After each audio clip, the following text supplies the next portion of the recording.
The Buccaneers, a mysterious people of enormous proportions, one sure to have equally large importance to the lore of One Piece, despite being the latest race to be revealed in a series already jam-packed with mystical creatures. We know that those of the Buccaneer bloodline have close relationships to giants, the world government, and the legendary sun god Nico, previously renowned for their physical strength. It now seems they have some other special trait that makes them unique and powerful. But what exactly does this mean? And is Kuma really the last of this fantastical race? Well, that's what I'm trying to figure out today. So get your more than average human size, but not quite giant size thinking caps ready. Okay, here goes. There was a line of dialogue in chapter 1104 that really piqued my interest. Vegapunk starts to wonder about what it is that makes the Buccaneer race so special. He says, "So it is true then. It is not the physical strength of the Buccaneers that makes them remarkable.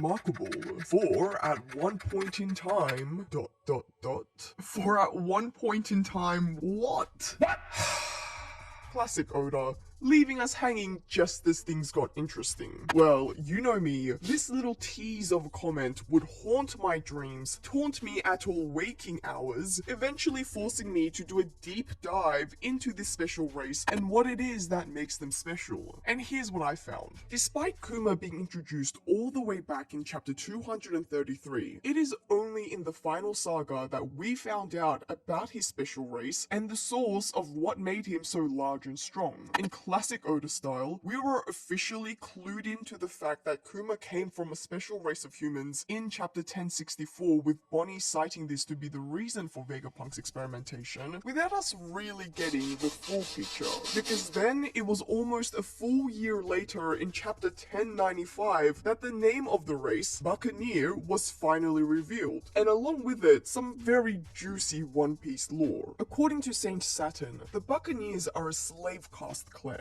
It seems that these people were designated this low-rank class due to some so-called grave crime they committed in the past. Because of this persecution, the Buccaneers are almost extinct, with Kuma supposedly being the last of his people. Perhaps because of this treatment, the Buccaneers have a strong faith in the sun god Nico, believing that this legendary figure would come to save them. Or perhaps it is this faith and their associated actions that has resulted in their lowly status. And before we get into all of this, something interesting is that this term, Buccaneers, is a significant word as it relates to real-life piracy lore. And what's even more interesting is that this real-life history might shed some light on Oda's inspiration for Kuma, the Buccaneer race, and the lore of One Piece. Buccaneers in our real world refers to a type of privateers or free sailors turned pirates that operated in the 17th to 18th centuries in the Caribbean Sea. Originally being French hunters in Tortuga and Hispaniola, these men would hunt and smoke cattle and boar over fire, a practice they called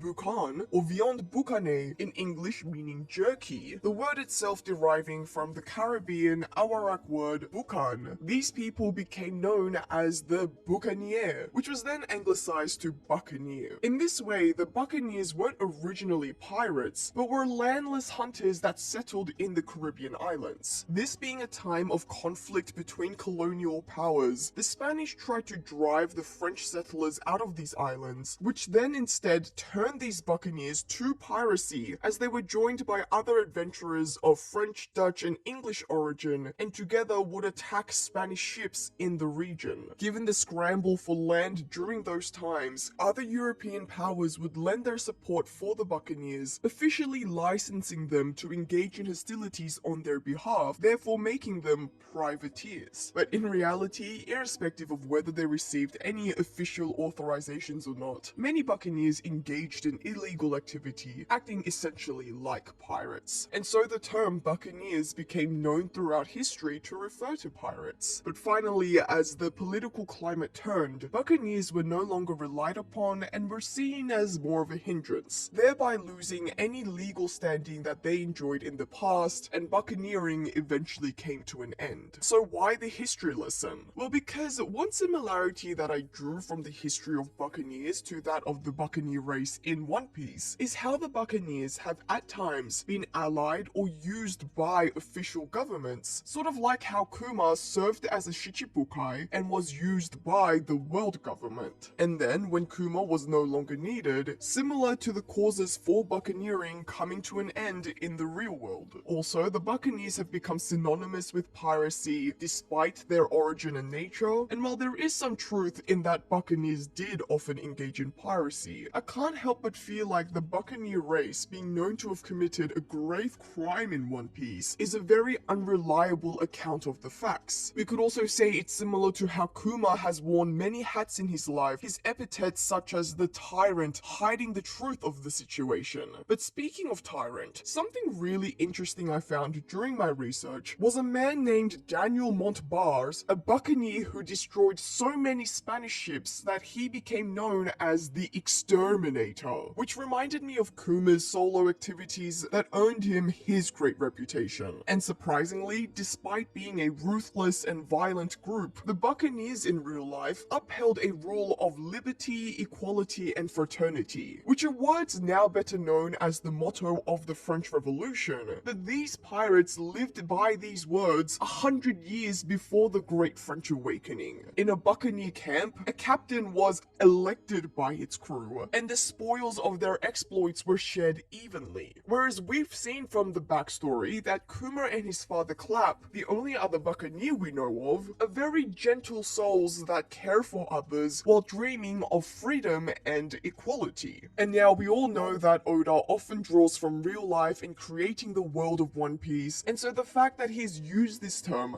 Buccaneers, something that holds a lot of meaning in the real world of piracy, I'm sure is significant, even if it is just the loose interpretation of the history. And so I imagine that as the story continues to unfold, we may be able to make more connections. But for now, we speculate. And if you've liked the discussion so far, then please give me a thumbs up and subscribe.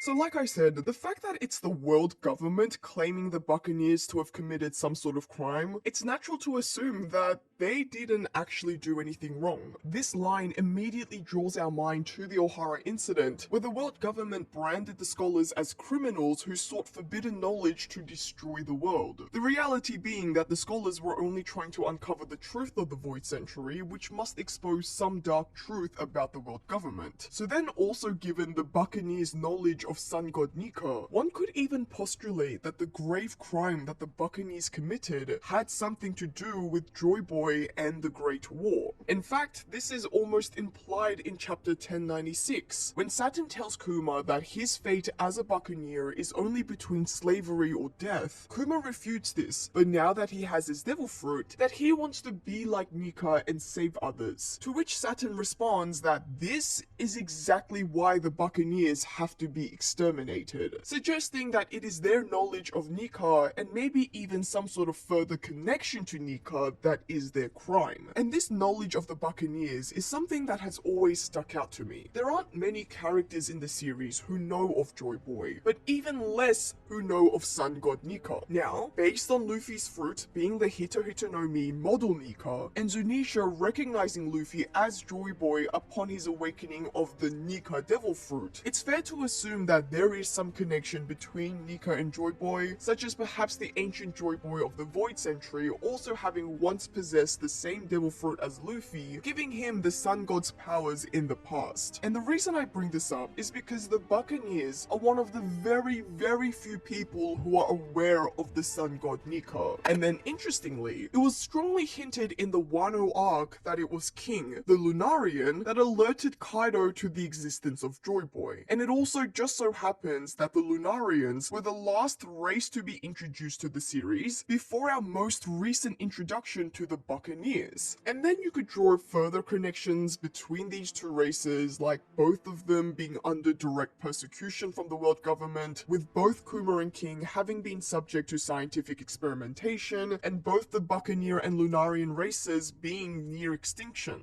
Although now that I say it out loud, I guess it doesn't sound too surprising or particularly novel. I mean, we already know that other non-human races and species in the One Piece world face race discrimination, something that was particularly made evident with the fishmen. But an even more direct connection that Buccaneers seem to have with another non-human race is the Giants. In chapter 1095, Ivankov comments that Buccaneers have giant blood, but seeing as Clapp and Kuma aren't quite giant size, I assume that the Buccaneers are a mixed race that originated from giants, which then has my head naturally wandering towards the giant straw hat at Marijois. Ever since the reveal of that massive hat in the Dark Dungeon, a popular speculation has been that Joy Boy is a giant. But a sticking point to that theory has been that that hat, while large, doesn't seem quite big enough to be fit for a giant. Which then begs the question, could it be that Joy Boy was a Buccaneer? Are the Buccaneers the descendants of Joy Boy? Is that the grave crime that the Buccaneers are being punished for sharing the blood of the former Joy Boy himself? Is that why the stories of Nika is so alive within the Buccaneer race? Because these aren't stories of just any old legend, any old myth. It's the story of one of their forefathers. It's the legend of their family. And is that why the Buccaneers are treated even worse than other races? Because yes, there is discrimination towards the fishman population and other non-human species, but the Buccaneers are treated with such disdain that there is license to kill any Buccaneer for no reason at all. The entire race is pretty much gone. To extinguish them from history is pretty much the world government's goal. We know that the reason why the Lunarians are almost extinct is because the world government took over their homelands, and so committing this sort of genocide is fitting with their goals and motivation, because the world government wouldn't want to have someone else having a claim to their land. But what is the motivation for the world government's hatred of the Buccaneers that they would want to wipe them out completely? Especially if they have some sort of special power that they could use or manipulate. It's not so long ago in the Wano arc that we witnessed the extent of the hatred that people can have towards one's innocent descendants. That sort of unjustified, violent animosity towards the Kurozumi clan is what essentially caused the tragedy of Wano. Have all Buccaneers been subject to intense persecution for the simple fact that they are from Joy Boy's bloodline? Well, this is obviously very speculative on my part, and also, regardless of whether it's true or not, it also doesn't answer the question that we have at hand. What is the special trait about the Buccaneers? I mean, being related to Joy Boy would be a pretty freaking special trait for sure, but it doesn't really fit the context of Vegapunk's ruminations. It is not the physical strength of the Buccaneers that makes them remarkable, for at one point in time,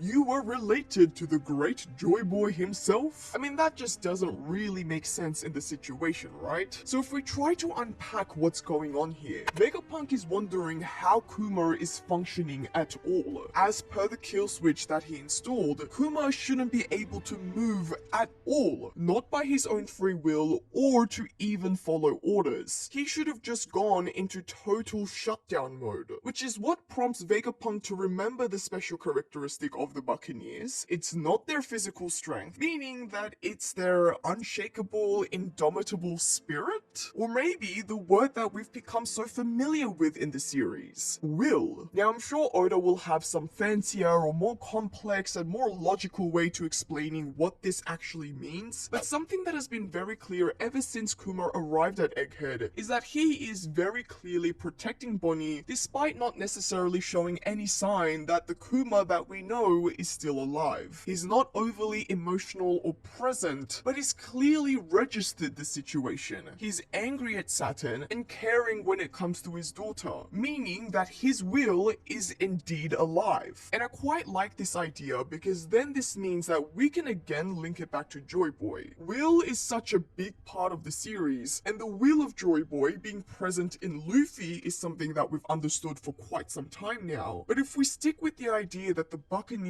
are the descendants of Joy Boy, then the fact that they have an impressive or special will that continues beyond death would be quite fitting. And I think another way to look at this isn't just about the Buccaneer will, but the Buccaneer soul. In chapter 1072, we saw a pretty random discussion between Vegapunk and Kuma during Vegapunk's experimentation, when Vegapunk introduces us to the idea that a person's soul weighs approximately 21 grams, which is based off a real real-life experiment, by the way, but more importantly, it seems like Oda was setting us up for this reveal about the Buccaneer soul. The soul existing as its own entity is a concept that already exists in One Piece. Take Brook and his backstory, for example. So maybe the full line of Vegapunks is, it is not the physical strength of the Buccaneers that makes them remarkable, for at one point in time, their souls would live beyond death. Or perhaps, at one point in time, their souls were so strong that the Buccaneers created devil fruits. Alright, let's back up. I'll explain what I mean by this. If there is a connection between Joy Boy and Nika through the Nika Devil Fruit, maybe that's because Joy Boy's soul is imbued into the Devil Fruit. Maybe that's what the Gorosei meant when they said that Zoan Devil Fruits have wills of their own. Perhaps it's not so limited to Zoan Devil Fruits as we thought. That's why the S-Snake is showing personality traits of Boa Hancock, because she is imbued with the will and soul of Hancock. If the Ancient Kingdom was a super strong nation of Buccaneers with Joy Boy as their leader, their strength owed to their ability to be able to create devil fruits via their souls, this could be what caused the rest of the world to fear them, because they could manifest these sort of superhuman powers and abilities. It could also be why the Buccaneers had to be forced into slavery and extermination, as a way to rid them of their power. Because what's more soul-crushing than to have your freedom and humanity stripped away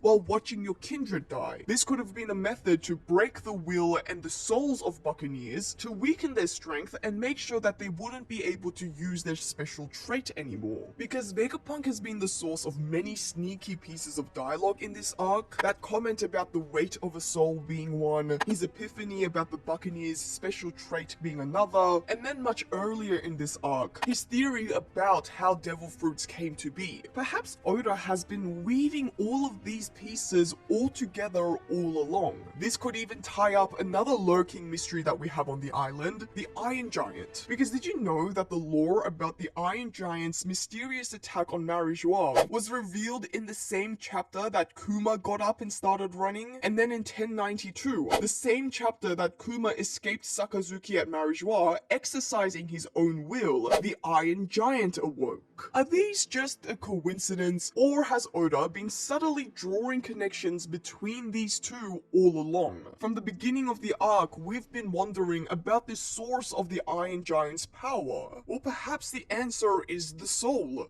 one's will, or more specifically, the Buccaneers' will. Perhaps what happened 200 years ago when the Iron Giant suddenly gained power has to do with another Buccaneer who awoke his soul after centuries of this special trait of the Buccaneer race going forgotten. And it's only now with Kuma awakening his soul that we're seeing a resurgence of this. We were distracted with the idea of an eternal fire as an energy source, but when you think about it, the sun is also just the symbol of Joy Boy's will. It's a symbol of his commitment to bringing about light into the world. And so perhaps the key to Vegapunk achieving an eternal source of energy is willpower, which is such a slap in the face, obvious answer when you think about it in retrospect, because that is Luffy's defining trait. Luffy's indomitable spirit, Luffy's enduring will. So of course the ultimate source of power has been willpower all along. It's the perfect mix of corny but genius wordplay that Oda loves. Now I've rambled on a bit here, but while we're discussing souls, I've also seen a popular discussion speculating that Buccaneers don't just have special souls, but in fact they have